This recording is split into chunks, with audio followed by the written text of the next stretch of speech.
Voters in Florida are weighing in on their views of President Trump, Russia, and the upcoming midterm elections.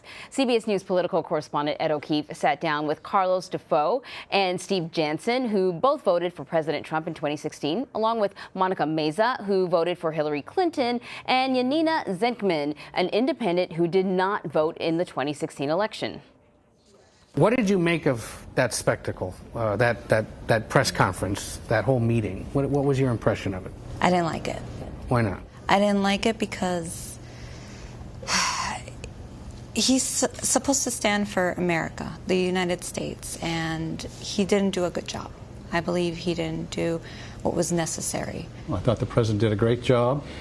He's standing up for America, which is what he campaigned on. The meeting went really well. What do they want him to do? Get up, put some gloves on, and kick his butt? He's not going to do that. Ronald Reagan would have done that. Maybe, but not President Trump. I think he represented America the right way. He did not represent as well. As a matter of fact, I feel the complete opposite of what you are saying. I felt that he dishonored us and he mocked us the moment that he put Putin ahead of us. Are you worried at all about Russian interference again this fall in the elections? Not really. No? No. Russians interfered in the elections? Yes. Are you worried it's going to happen again? I do. What is the primary issue that's driving you to the polls in November? Why will you vote? Immigration, healthcare, and the economy. Those are my top three. What's the number one issue driving you to the polls, Carlos? The silly talk by the Democrats of impeaching the president. Okay, we want to bring in CBS News political correspondent Ed O'Keefe in Miami. So, Ed, it's interesting that last question that you asked the panel there. Usually when, you see these polls conducted about top issues, it's the economy that is at the top for pretty much everyone. What did that group have to say about the economy? That's one of the things that the president loves to brag about. Yeah, and he should continue doing so if you believe these four people. We did this at a previous one. We asked again, are you better off than you were 2 years ago? Are you seeing positive benefits from the tax reform package? To a person, they agreed generally that the economy is doing better. Monica, our biggest Trump critic in that group, suggested that no, she hasn't seen much of a difference, but the other three said that they did. And the other woman there said that she's seeing about $100 more in her paycheck thanks to the changes in the tax plan.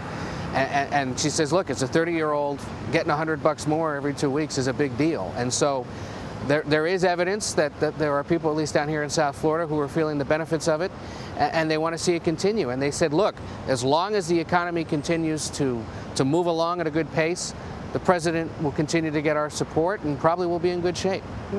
Okay, so what about another hot button issue, immigration? I would think it'd be a particularly sensitive issue in South Florida. A lot of immigrants live in South Florida, or first generation Americans, children of immigrants. What were the key issues for them in regards to immigration? Similar divisions to what we see play out in Washington every day and across the country. You should build the wall. No, you don't need to build a wall. What about people who overstayed their visas? And remember, the immigration situation here in South Florida is a little different. You're not seeing as many people necessarily crossing a border illegally coming from Mexico or Central America. You have far more Venezuelans, Haitians, people from other parts of Latin America who come here and often are seeking political asylum or escaping the situations in their home countries in a slightly different fashion than what you see out in the West and in the South. But they did agree, and it's telling, that there should be some resolution to the fate of so-called dreamers. They said if there's anything Congress could possibly do together, it's come up with a way to allow those young people to stay here in the country. And you say, well, where would the compromise be? And the Trump supporters say, well, look, I support the president's decision to give these folks legal status. If only the Democrats would give a little on the wall.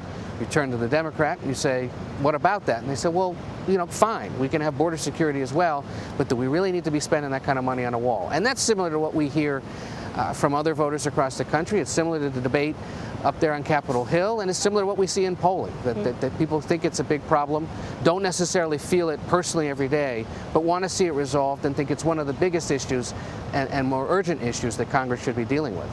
Let's talk about the gun debate. It's not a conversation we're having nationally right now, but this panel took place about an hour south of the Parkland High School shooting. Of course, we cannot forget about the Orlando nightclub shooting as well.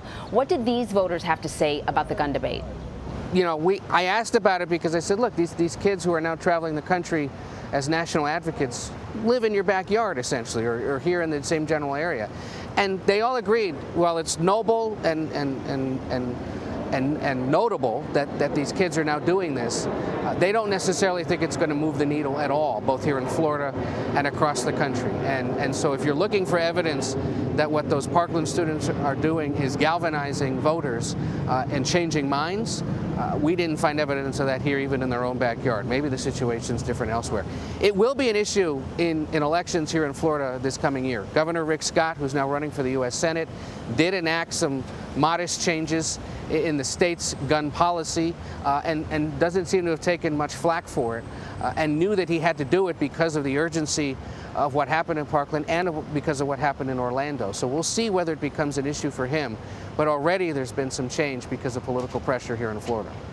Ed O'Keefe in Miami. Thank you so much, Ed. Take care, Anne Marie.